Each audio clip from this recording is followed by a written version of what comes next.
안녕하세요. 오렌지입니다. 아랍을 대표하는 세계적인 고전이죠. 아라비안 나이트는 어린 시절을 거쳐 우리가 학창시절에 적어도 한 편 정도는 아마 다 읽어보셨을 거라고 생각해요. 천일야화라고도 불리는 이 글엔 우리가 어려서 읽은 신바띠의 모험이라든지 또 알라딘의 요실램프 같은 유명한 이야기들도 있으니까요. 그런데 어떻게 이 천일야화라는 이야기가 시작이 되었는지에 대해선 의외로 많은 분들이 정확히 잘 기억을 못하시는 것 같아요.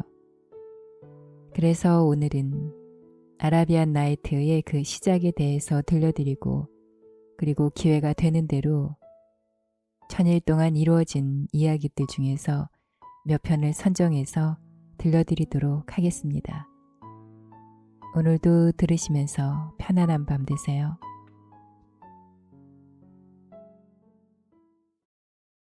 고대 페르시아의 사산왕조 연대기를 보면 어린 시절부터 총명하기로 이름이 난 한 왕에 대한 이야기가 나온다. 그는 지혜롭고 사려가 깊어 백성들의 사랑을 한 몸에 받았으며 용맹스럽고 잘 훈련된 병사들을 거느리고 있어서 이웃 나라들에게는 두려움의 대상이었다. 그에게는 두 아들이 있었는데 왕의 계승자인 큰아들 샤리아르는 왕처럼 아주 덕망이 높았고 작은 아들 샤스난 역시 그에 못지않은 덕성을 지니고 있었다.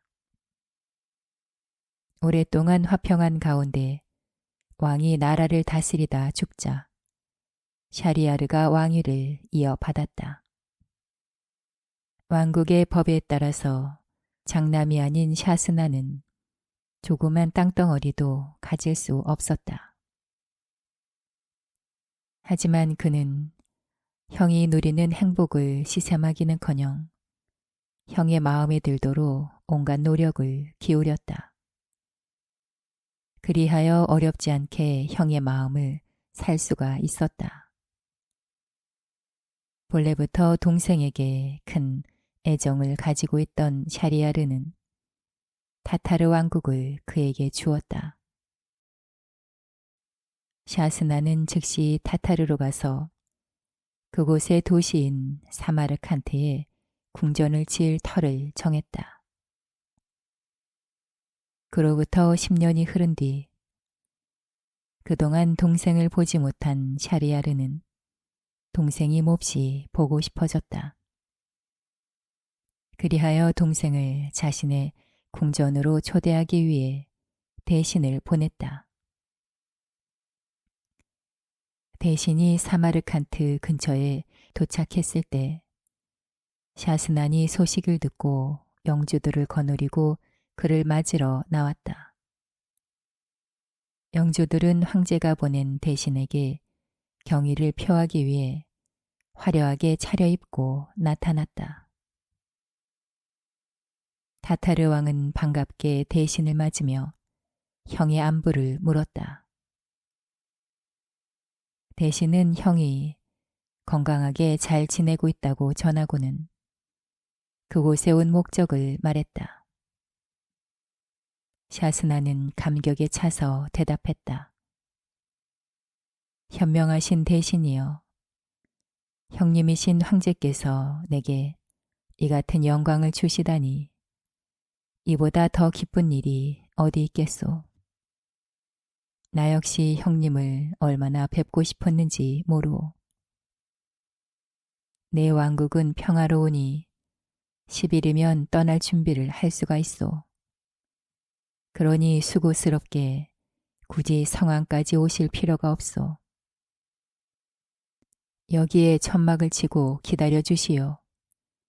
당신과 수행원들에게 필요한 것들을 모두 마련해 주겠소.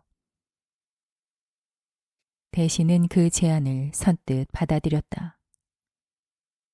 그로부터 10일 후 떠날 준비를 마친 샤스나는 아내인 왕비를 두고 저녁에 수행원들을 데리고 도시를 벗어났다.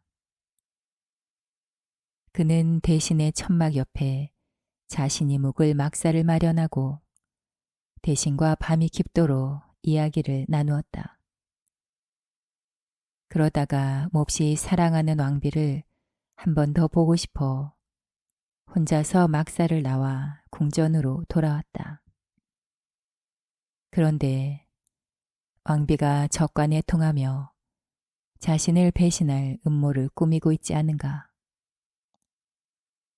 그는 가슴이 무너져 내려앉았다. 불운한 왕은 분함에 못 이겨 배신자들이 그가 온 것을 미처 알아채기도 전에 긴 칼을 뽑아들고 그들의 목을 쳐서는 시체를 궁전 바 도랑으로 던져버렸다. 이렇게 복수를 하고 막사로 돌아온 그는 자신에게 일어난 일에 대해선 한마디도 없이 막사를 거들어 명하고는 날이 밝기 전에 행군을 서둘렀다. 행군과 함께 울려 퍼지는 큰 북과 악기 소리에 모두 즐거워하였지만 왕만은 그렇지 못했다. 그는 아내가 배신했다는 사실이 몹시 괴로워서 행군하는 내내 매우 침울해했다.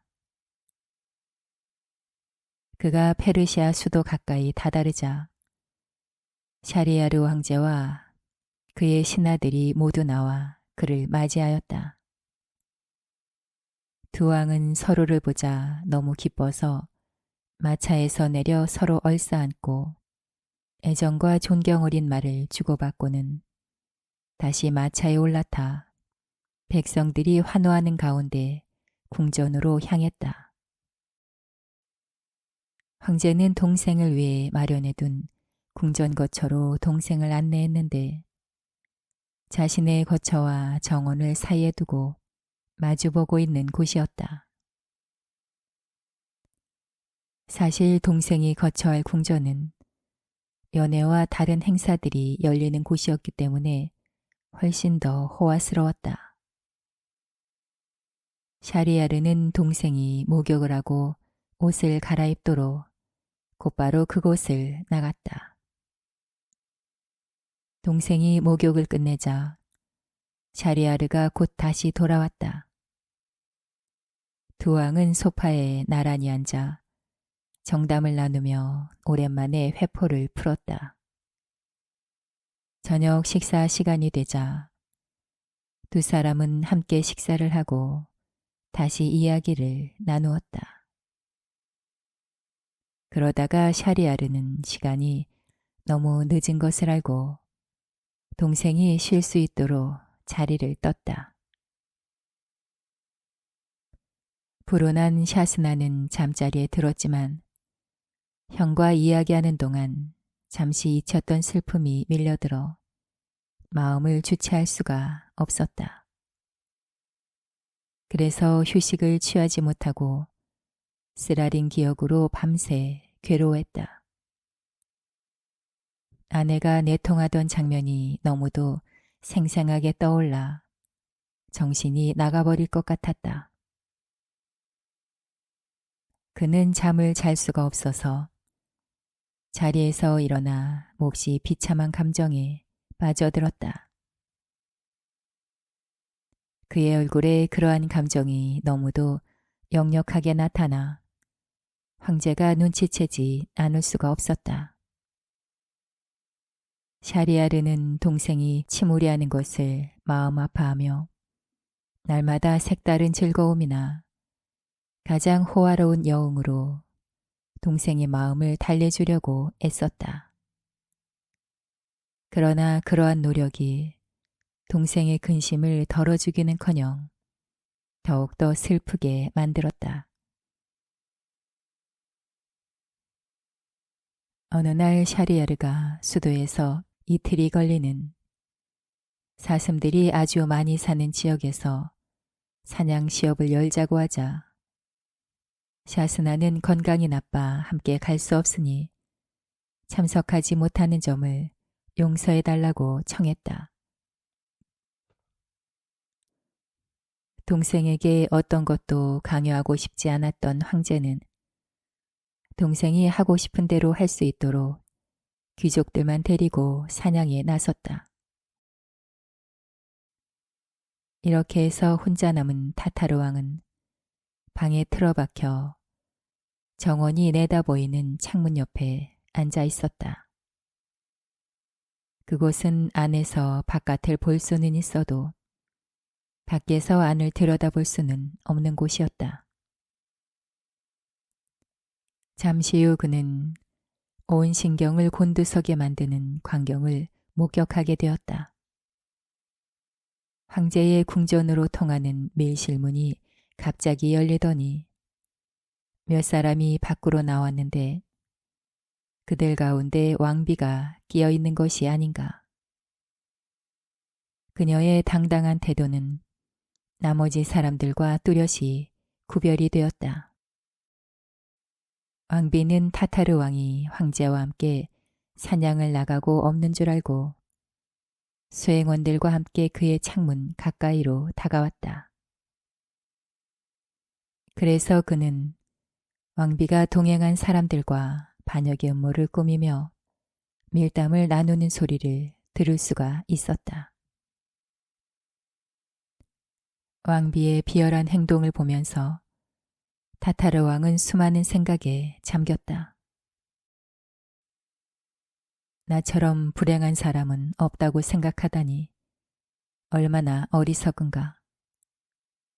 높은 지위에 있는 권력을 쥔 자들에게 있어서 그들의 명예와 재산을 탐내는 자들의 존재는 피할 수 없는 운명이야. 이치가 그러할진데 비탄에 젖어 날 망치는 건 얼마나 어리석은 일인가.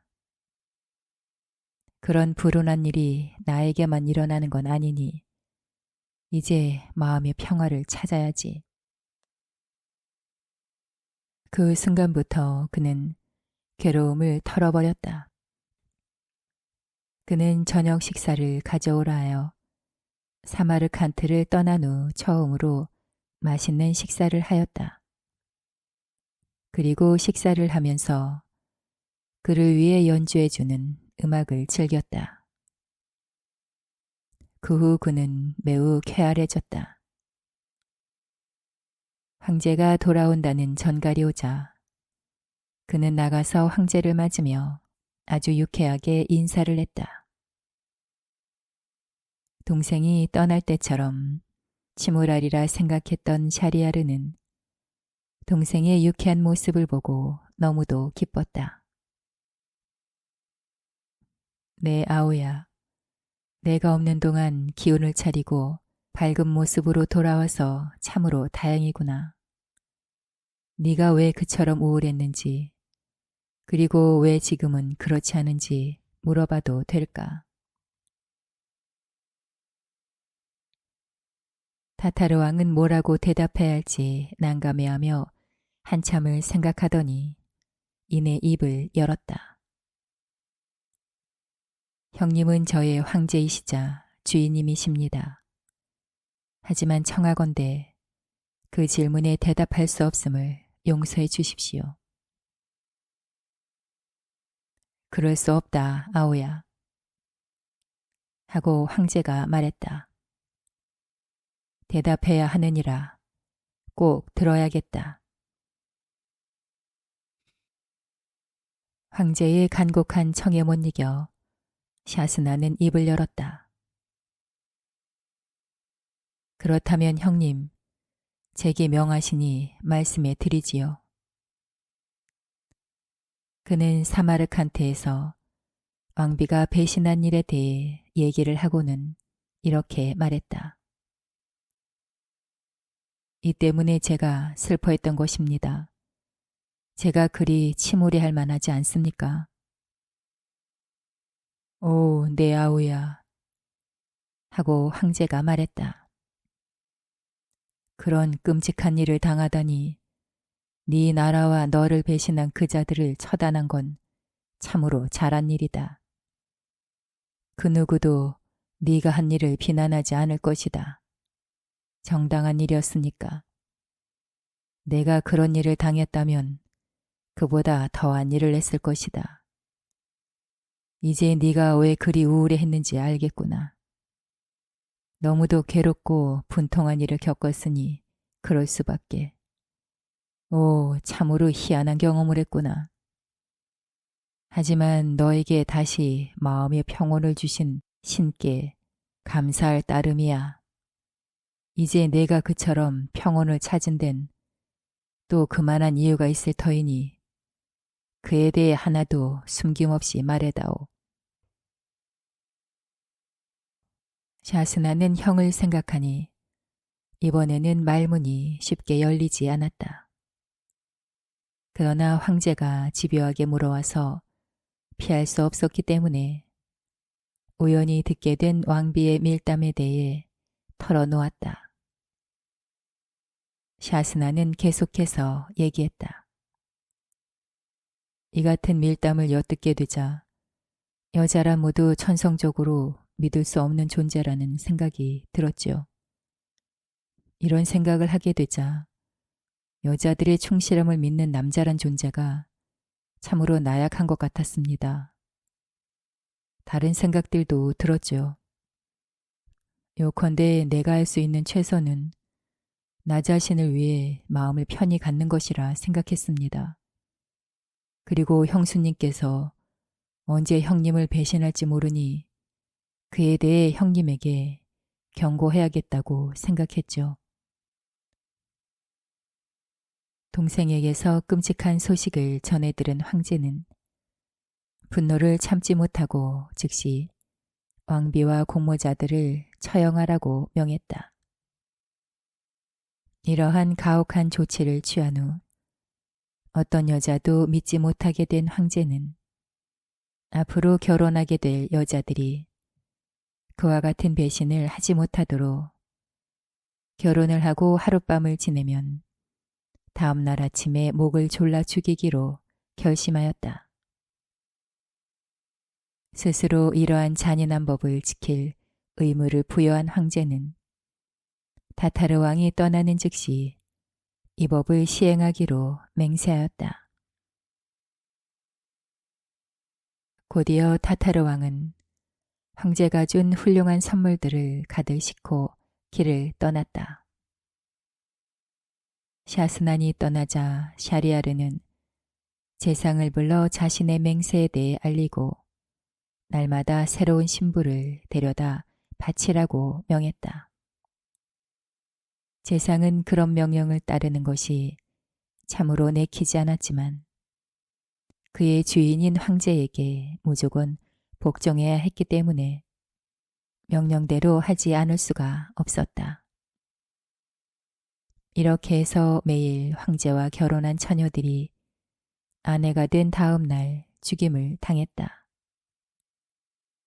이 같은 극악한 잔혹행위가 널리 알려지자 온 도시가 술렁거렸지만 울며 탄식을 하는 것 외에는 할 수 있는 일이 없었다.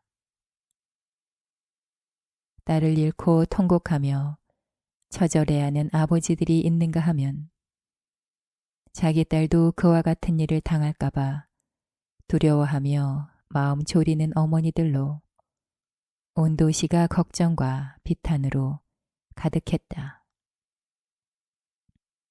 이제까지 황제에게 쏟아졌던 찬사와 축복 대신에 저주의 말들이 백성들의 입에서 쏟아져 나왔다. 앞서 말했듯이 이러한 잔혹한 명령을 실행하는 것이 내키지 않았던 제상에게는 두 딸이 있었다. 큰 딸은 세라자드였고 작은 딸은 디나르자드였다. 작은 딸도 재주가 아주 많았지만 큰 딸은 여자로서 대단한 용기와 기지와 과단성까지 가지고 있었다. 그녀는 많은 책을 읽은 데다 기억력이 뛰어나서 읽은 내용을 하나같이 생생하게 기억했다. 철학, 의학, 역사, 그리고 교양에 정통했으며 시를 짓는 솜씨는 당대 최고의 시인을 훨씬 능가했다. 게다가 미모가 완벽할 정도로 뛰어났으며 하는 일마다 미덕을 발휘했다. 재상은 큰딸을 애지중지했다. 그러한 사랑을 받을 만했으니까. 어느 날 아버지와 얘기를 나누던 중 셰헤라자드가 말했다. 아버지, 한 가지 부탁드릴 게 있어요. 제발 제 청을 들어주시기 바래요. 거절하지 않겠다. 온당하고 합당한 부탁이면 말이다. 하고 재상이 대답했다. 온당함으로 말하자면 이론의 여지가 없어요. 온당한지 여부는 제가 이러한 청을 드릴 수밖에 없는 이유를 듣고 판단해 주세요. 저는 이 도시에 사는 가족들에게 황제께서 행하시는 야만적인 행위를 중단시키고 싶어요. 전 그처럼 끔찍하게 딸을 잃을까 무서워하는 수많은 어머니들의 고통스런 걱정을 말끔히 없애주고 싶어요. 딸아, 너의 의도는 참으로 높이 살만하구나. 하지만 내가 치료하고자 하는 그 사악한 존재는 치료가 불가능한 것 같다. 어떻게 그 일을 해낼 생각이냐? 아버지, 황제께서는 날마다 아버지를 통해서 신부를 새로 들이십니다. 그러니 저에 대한 아버지 애정을 생각하시어 저를 황제에게 데려다 주세요. 재상은 이 말을 듣고 공포에 질렸다. 오 맙소사 하고 재상이 흥분하여 말했다. 대체 제정신으로 하는 말이냐? 그런 위험한 부탁을 하다니. 황제가 어떤 맹세를 했는지 알지 않느냐? 그러고도 날더러 널 황제에게 시집 보내달란 말이냐? 그 같은 분별 없는 열정 때문에 네가 어찌 될지 잘 생각해보거라. 품성이 착한 세헤라자드가 대답했다. 알아요, 아버지. 제가 어떤 위험에 처하게 될지 알아요. 하지만 그래도 두렵지 않아요. 제가 죽게 된다면 그건 영광스런 죽음이 될 거예요. 제가 성공을 거둔다면 이 나라를 위해 중요한 일을 하는 게 될 거고요. 안 된다. 안 돼. 하고 재상이 말했다. 불보듯 뻔한 그런 위험 속으로 가게 해달라고 아무리 설득해도 안 된다. 내가 허락할 것이라곤 생각지도 말아라. 황제께서 나의 긴 칼을 네 가슴에 겨누라고 명한다면 복종하지 않을 수 없겠지. 아버지로서 그런 못할 짓이 또 어디 있겠느냐.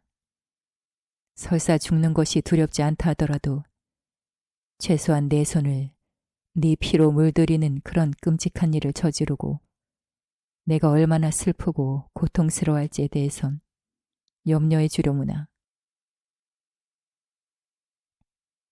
한 번 더 청하건대 아버지, 제 부탁을 들어주세요. 하고 세헤라자드가 말했다. 네 고집에 화가 나는구나. 하고 재상이 목소리를 높였다. 왜 스스로 죽음을 자초하느냐. 무모하게 위험한 일에 뛰어들어 결과가 어찌 될지를 모르고 덤벼드는 잔 결코 끝이 좋지 않느니라. 잘 먹고 잘 지내던 당나귀가 자귀께에 속아 결국 고생만 하게 되는 그 꼴이 될까 염려되는구나. 당나귀가 어떻게 불행하게 되었는데요? 하고 세헤라자드가 물었다. 듣고 싶다면 얘기해 주마. 하고 재상이 대답했다. 아주 부유한 한 상인이 시골에 집을 여러 채 가지고 있었는데 그곳에서 온갖 종류의 소들을 기르고 있었단다. 상인에게는 동물의 말을 알아들을 수 있는 특별한 능력이 있었지. 그런데 자기가 들은 동물의 말을 다른 사람에게 전해서는 절대로 안 되었단다. 그렇게 하면 목숨을 잃게 되어 있었지. 상인은 작은 외양간에 황소와 당나귀를 한데 넣어 키우고 있었단다. 어느 날 상인이 그 외양간 옆에 앉아 있는데 황소가 당나귀에게 하는 말이 들렸지. 오, 넌 편하게 쉬면서 할 일도 별로 없으니 정말 행복하겠다. 주인이 널 정성 들여 반질반질 닦아주고 씻겨주는 데다 넌 날마다 미끈한 옥수수와 신선하고 깨끗한 물을 먹잖아. 네가 하는 중요한 일이라곤 주인님을 실어 나르는 것이 고작인데 주인님이 나들이를 하는 일마저 거의 없으니 그것마저 없다면 넌 하는 일 없이 빈둥거리며 노는 거나 다름없지. 넌 그렇게 운이 좋은데 내 신센 처량하기 짝이 없어. 난 날이 밝기가 무섭게 멍에를 메고 밤늦게까지 쟁기질을 해야 돼. 너무 힘들고 피곤해서 어쩔 땐 완전히 녹초가 되지. 게다가 늘 내 뒤에서 나를 잇고는 일꾼이 계속 매질을 해대기까지 한단다. 그렇게 쟁기를 끄느라 살갗이 다 벗겨져 버렸어. 한마디로 아침부터 저녁까지 죽도록 일을 하지. 그리고 저녁이 돌아오면 맛없는 음식을 그것도 허기를 달랠 정도밖에 주지 않아. 이러니 네 신세를 부러워하지 않을 수 있겠니? 당나귀는 황소의 말을 가만히 듣고 있다가 황소가 말을 마치자 이렇게 대답했지. 사람들이 널 어리석은 짐승이라고 하더니 틀리지 않은 말이네. 넌 정말 단순하게 짝이 없구나. 사람들이 자기네 맘대로 널 부려먹는데도 단호하게 거부하지 못하다니. 하지만 힘이 센 것만큼 용기도 있다면 사람들이 널 그렇게 함부로 다루지 못할 거야. 널 외양간에 메어놓으려 할 때 왜 저항하지 않는 거야? 왜 뿔로 받아버리지 않지? 발로 밟아서 너가 화가 났다는 걸 왜 보여주지 않는 거야? 그리고 왜 소리를 질러서 그들을 겁먹게 만들지 않지? 넌 네 존엄성을 지킬 수 있는 모든 조건을 타고났으면서도 그걸 사용할 줄을 몰라. 그들이 한심한 콩이나 지푸라기를 가져다 주면 그 음식에 입도 대지 마. 그냥 냄새만 맡고 먹지 마. 내 충고를 따른다면 너에 대한 대우가 곧 달라질 거야. 나한테 고마워하게 될걸. 황소는 당나귀 충고를 선의로 받아들이고 매우 고마워했지. 다음 날 이른 아침에 일꾼이 황소를 데리러 갔단다. 일꾼은 황소를 쟁기에 메고 평상시대로 일터로 끌고 갔어. 하지만 당나귀 충고를 귀담아 들었던 황소는 그날 내내 애를 먹였지. 저녁에 일꾼이 외양간으로 데려와 메어놓으려 하자 아기를 품고 있던 황소는 평상시대로 고분고분 머리를 들이밀지 않고 뒤로 물러서면서 고래고래 소리를 질렀어. 그러고는 뿔로 들이받을 것처럼 일꾼에게 달려들었지. 한마디로 말해서 황소는 당나귀가 해준 충고대로 했던 거야. 다음 날 일꾼은 평소와 다름없이 황소를 일터로 끌고 가려고 외양간으로 갔어. 그런데 전날 밤 그가 넣어준 콩과 밀짚이 손도 대지 않은 채 여물통에 그대로 있는 거야. 황소는 두 다리를 뻗고 이상한 숨소리를 내며 헐떡거리면서 땅바닥에 누워있고 말이야. 일꾼은 황소가 아프다고 믿고는 가엾이 여기며 그 상태로는 일터로 끌고 나갈 수 없다고 생각하고 즉시 주인한테 가서 그 사실을 알렸단다. 황소가 짓궂은 당나귀 충고에 따라 아픈 척하고 있음을 눈치챈 상인은 당나귀를 혼내줄 작정을 하고 일꾼에게 가서 황소 대신 당나귀를 쟁기에 매어 호되게 일을 시키라고 명했지. 일꾼은 주인이 명하는 대로 따랐어. 그래서 당나귀는 하루 종일 쟁기를 끌어야 했지. 당나귀는 그런 일엔 서툴렀기 때문에 완전히 녹초가 되어버렸지. 게다가 호되게 매질을 당해서 저녁에 외양간으로 돌아오자 서 있을 수조차 없었단다. 한편 황소는 아주 만족스러웠지. 황소는 외양간에 있는 음식을 다 먹어치우고 하루 종일 쉬었어. 당나귀 충고를 따르길 잘했다는 생각이 들었고 그런 친절을 베풀어 준 거에 대해 수천 번 축복을 해줬지. 그리고 저녁에 당나귀가 돌아오자 너무도 고맙다고 말했어. 당나귀는 아무런 대꾸도 하지 않았어. 완전히 녹초가 되어 반쯤 죽은 듯이 골아 떨어져 버렸거든. 여기까지 이야기를 마친 재상이 세헤라자드에게 말했다. 딸아, 네 행동이 이 당나귀 같구나. 잘못된 판단으로 파멸을 자초하게 될 거다. 내 충고대로 잠자코 있거라. 죽음을 앞당기려 하지 말고. 아버지, 하고 세헤라자드가 대답했다.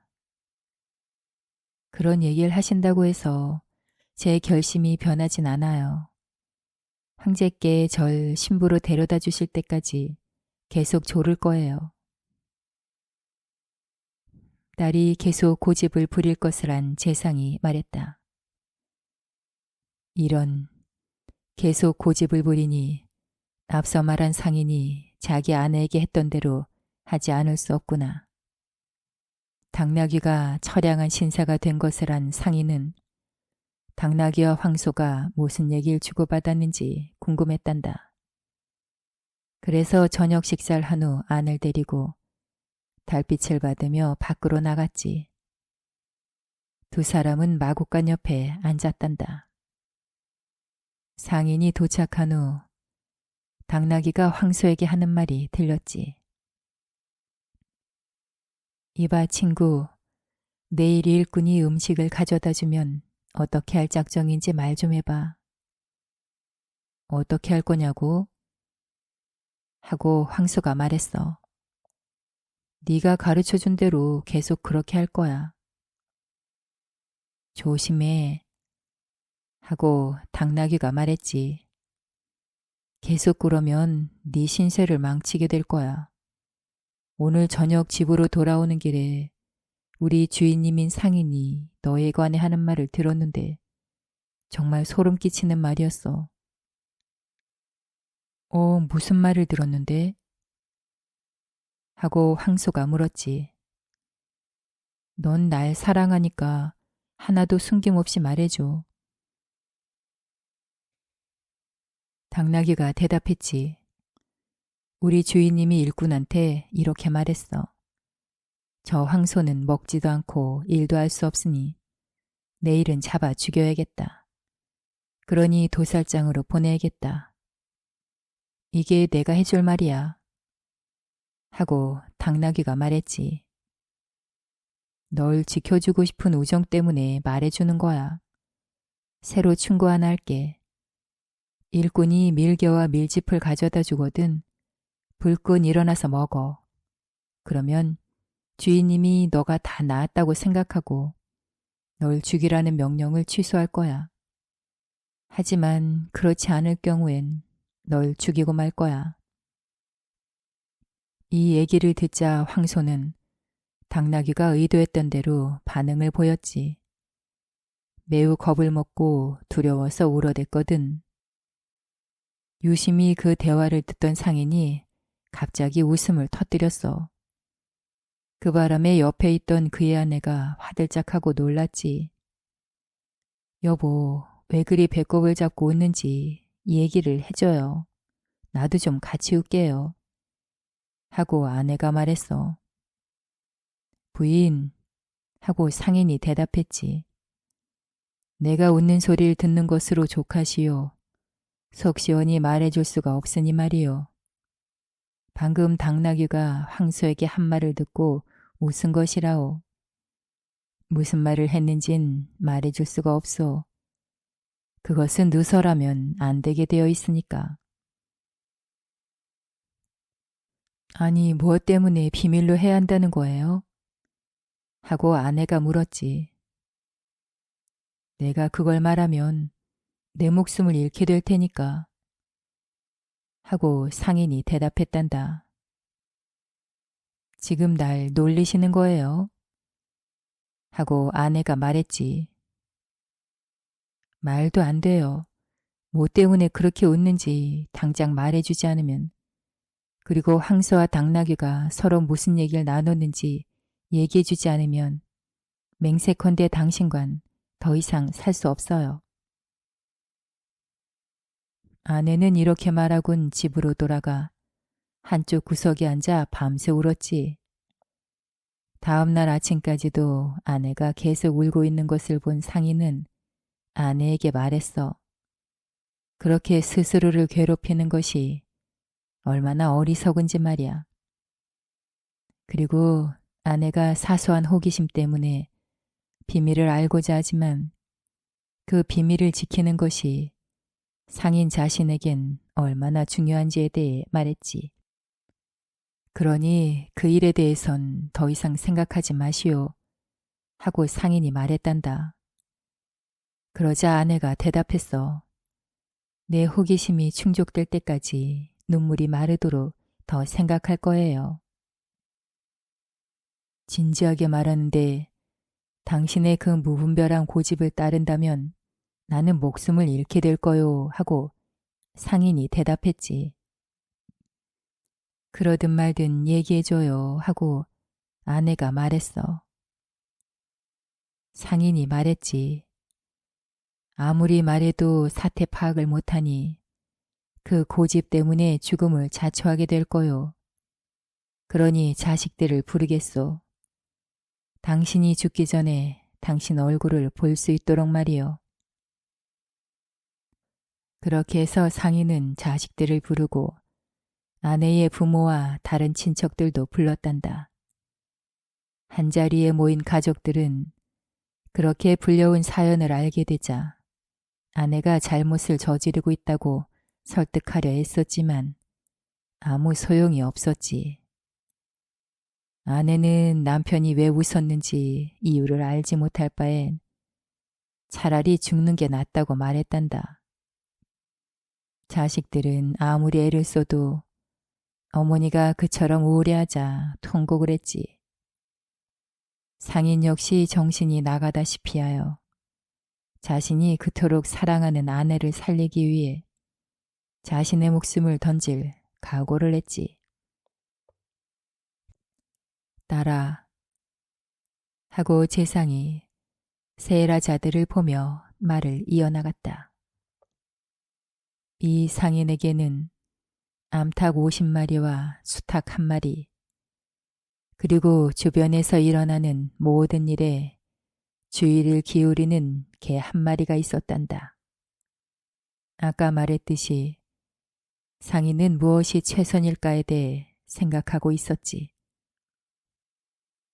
그때 그의 개가 수탉에게 주인님이 안타깝게도 난감한 처지에 놓여 있다고 말하는 소리가 들렸지.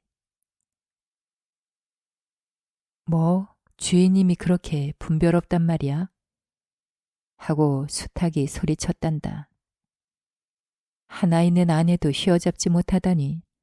난 아내가 50마리나 되는데도 내 맘대로 하고 사는데 말이야.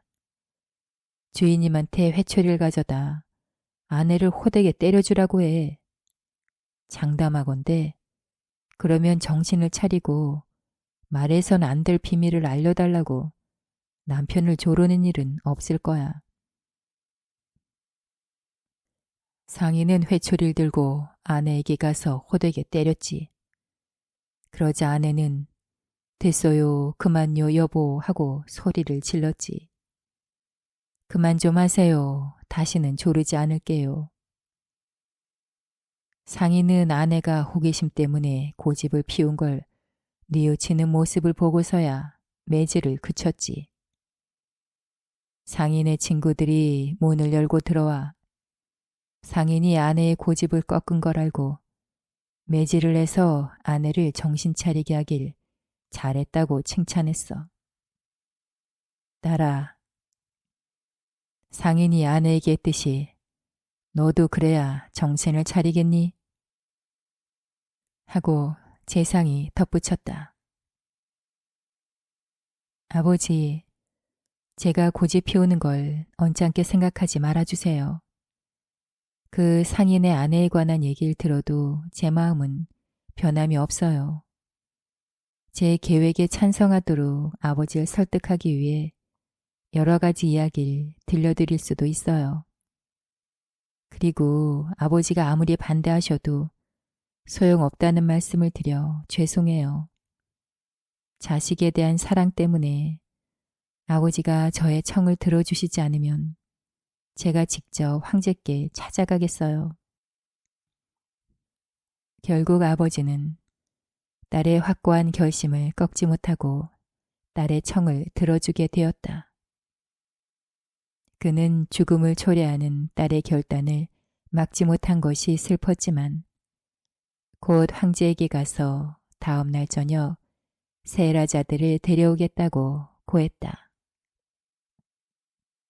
황제는 재상이 그처럼 엄청난 희생을 자처하는 것에 깜짝 놀랐다. 대체 재상은 어찌하여 딸을 내게 데려오겠다는 결심을 하게 되었는가 하고 황제가 말했다. 폐하 하고 재상이 대답했다. 소인의 딸이 자청한 일입니다. 슬픈 운명이 눈앞에 놓여 있는데도 전혀 두려워하지 않았습니다.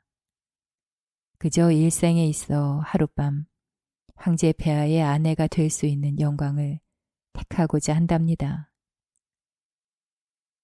하지만 사실을 잘 알고 행동하시오, 재상. 내일 내가 세례자들을 재상의 손에 넘기면 재상은 세라자들을 죽여야 할 것이요. 그렇게 하지 않으면 재상이 죽게 될 것이요. 폐하, 비록 소인이 세라자디의 아비이긴 하지만 황제 폐하의 명령에 충신히 따를 것이옵니다. 하고 재상이 대답했다. 재상이 집으로 돌아오자 세라자드는 자신의 청을 들어준 것을 고마워했다.